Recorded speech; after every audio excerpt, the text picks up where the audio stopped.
आज हम लोग क्ले पार्ट के बारे में जानेंगे। लास्ट क्लास में हम लोग पिक्चर का पूरा एक्सप्लेन कर चुके, सारे यूज देख चुके। पिक्चर का एक ऑप्शन बैलेंस था आपका,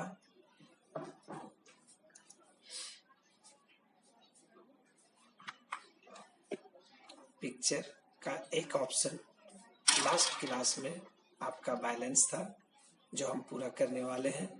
उसके बाद आपका ये ऑप्शन चालू करेंगे। ये आपका पिक्चर है।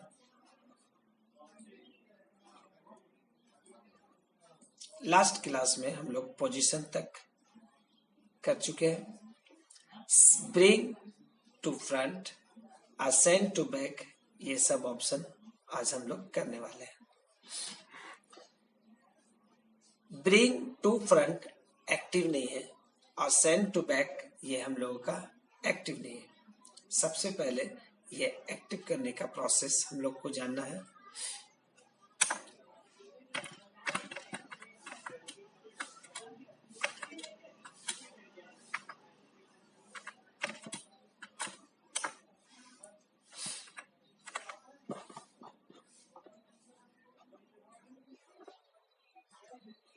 ये देख रहे एक्टिव नहीं हो रहा, यानी ये ऑप्शन को एक्टिव करने के लिए ये आपका शेप एक ऑप्शन है।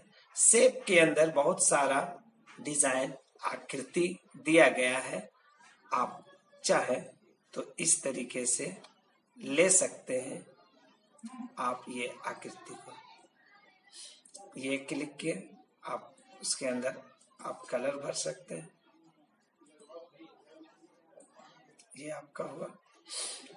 जब आप लेते हैं दो शेप, एक के ऊपर एक दो शेप लेते हैं, तो ब्रिंग टू फ्रंट और सेंड टू बैक आपका एक्टिव हो जाता है। सेंड टू बैक यानी एक्टिव हम लोगों का ये सर्किल है। इस सर्किल को स्क्वायर के पीछे करना है तो सेंड टू बैक। अब बैक को फ्रंट में लाना है तो आप ब्रिंग टू फ्रंट का यूज कर सकते हैं। सेंड बैकवर्ड सेम यूज और ब्रिंग फॉरवर्ड सेम यूज आपका होता है। अब हम लोग सेंड बिहाइंड टेक्स्ट दिया गया।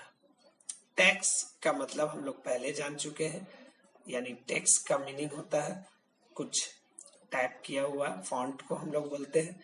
ये सर्किल इस समय ये टेक्स्ट के ऊपर है। ये सर्किल को टेक्स्ट के पीछे करना चाहते हैं, सेंड बिहाइंड टेक्स्ट के द्वारा कर सकते हैं। Bring in front of text ये सामने आता है, ये टेक्स्ट के पीछे हो कर सकते हैं और bring in front of text सामने कर सकते हैं। अब हम लोग टेक्स्ट रैपिंग का ऑप्शंस को देखेंगे।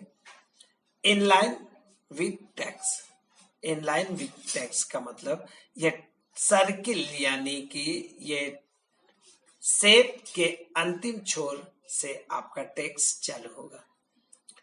आपका सबसे अच्छा तरीका ये वाला, ये एक शेप है, शेप के एंड पोजीशन यानी अंतिम छोर से आपका टेक्स्ट कन्वर्ट हो जा रहा है। इनलाइन विद टेक्स्ट स्क्वायर करते हैं तो आपका शेप के चारों ओर स्क्वायर स्टाइल में आप कर्सर को यानी स्पेस को छोड़ सकते हैं।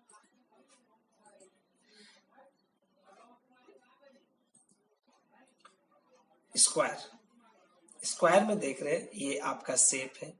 शेप के चारों एरिया स्क्वायर में स्पेस छूट गया।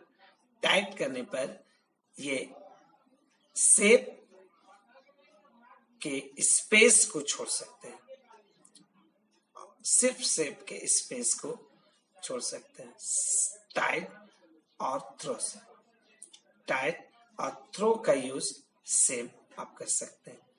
स्क्वायर करने पर देखिए स्क्वायर स्पेस और थ्रो करने पर सिर्फ शेप का स्पेस छोड़ सकते हैं। बिहाइंड टेक्स्ट देखिए शेप पीछे चला गया, इन फ्रंट टेक्स्ट वापस ऊपर आ गया, टॉप एंड बॉटम टेक्स्ट को ऊपर नीचे कर सकते हैं, टॉप एंड बॉटम, थ्रो पहले ही बता चुके हैं। एडिट रैप पॉइंट से हम ये शेप के इस पॉइंट को पकड़कर किसी भी एरिया में स्पेस छोड़ सकते हैं, किसी भी एरिया में आप स्पेस छोड़ सकते हैं। ये आपका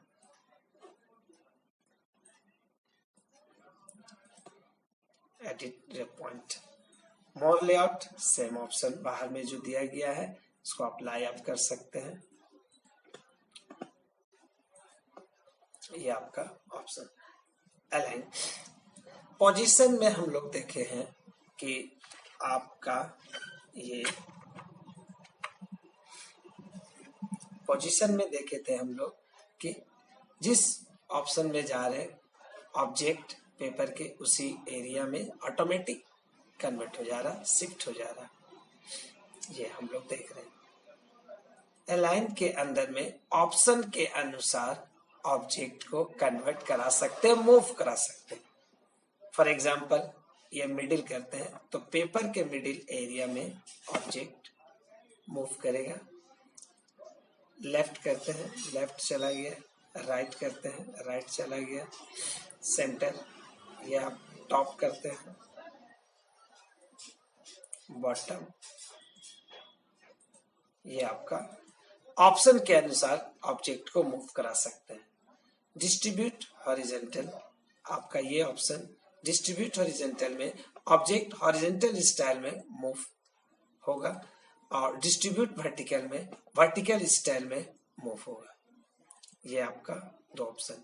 align to page, align to page और अलाइन टू मार्ज। इस वक्त अलाइन टू मार्ज में हम लोग का एक्टिव है, तो यानी लेफ्ट करने पर ऑब्जेक्ट मार्ज में ही आके रुक जाता है, राइट करने पर देखिए मर्ज के एरिया में आकर रुकता है। सपोज आप अलाइन टू पेज एक्टिव करते हैं, अलाइन टू पेज करते हैं, लेफ्ट करते हैं, देखिए लेफ्ट में चला गया। पेपर के एंड पोजीशन में आप मूव करा सकते हैं, अलाइन टू पेज के द्वारा पेपर के एंड पोजीशन में मूव करा सकते हैं। व्यू ग्रिड लाइन यानी मार्ज के अंदर, मार्जिन के अंदर ये ग्रिड लाइन को प्रिंट करा सकते हैं आप व्यू ग्रिड लाइन के द्वारा। ग्राफ पेपर आप कह सकते हैं, ग्राफ पेपर की जैसा। सपोज आप इस ग्रिड बॉक्स का साइज को अपने अनुसार सेट करना चाहते हैं, ग्रिड सेटिंग के द्वारा आप horizontal space, vertical spacing, horizontal vertical में आप इंक्रीज करेंगे तो देखिए आप वर्टिकल में आपका साइज इंक्रीज होगा। अपने अनुसार वर्टिकल या हॉरिजॉन्टल का स्पेसिंग को अपने अनुसार सेट कर सकते हैं। वर्टिकल एवरी, हॉरिजॉन्टल एवरी, इस जगह पे भी आप मूव करा सकते हैं। देख रहे हैं आपका मूव होगा। आज का क्लास हम लोगों का यहाँ तक होगा। कल नेक्स्ट क्लास में हम लोग ये आगे जाएंगे।